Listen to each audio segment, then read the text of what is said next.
Soy Agustí, capitán del equipo de voleibol. El partido ha sido difícil porque íbamos perdiendo 2-0 y nos ha tocado remar y remontar hasta poder ganar 3-2 y tenemos que seguir así. Llevamos 2 victorias y a ver si podemos clasificarnos para el Campeonato de España.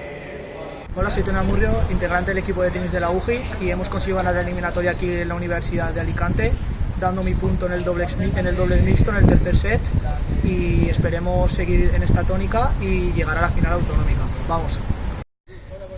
Hola, soy Alba Garner, formo parte del equipo de pádel de la universidad y hoy no ha podido ser, no hemos ganado nuestra eliminatoria, pero vamos a seguir dándolo todo para poder ganar las siguientes y llegar a la final autonómica.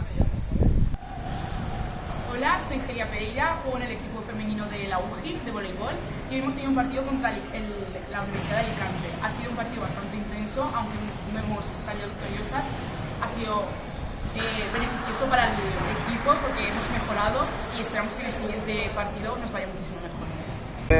Nos llevamos mis compañeros y yo muy buenas sensaciones de Alicante, porque a pesar de competir contra un equipo muy superior a nosotros, hemos competido durante todo el partido, sobre todo la primera parte hemos quedado 2 abajo solo, 17-15, jugando muy bien, defendiendo bien, atacando bien, y creo que debemos estar todos muy contentos por el resultado que hemos tenido. A priori lo veíamos duro, porque la Universidad de Alicante siempre suele tener un buen equipo, hay grandes jugadoras, pero bueno, a pesar de ser muy poquitas a causa de las bajas y demás, hemos sabido afrontar el partido muy bien y le hemos puesto muchas ganas y yo creo que hemos luchado hasta el final y nos hemos llevado una victoria muy lograda y muy conseguida.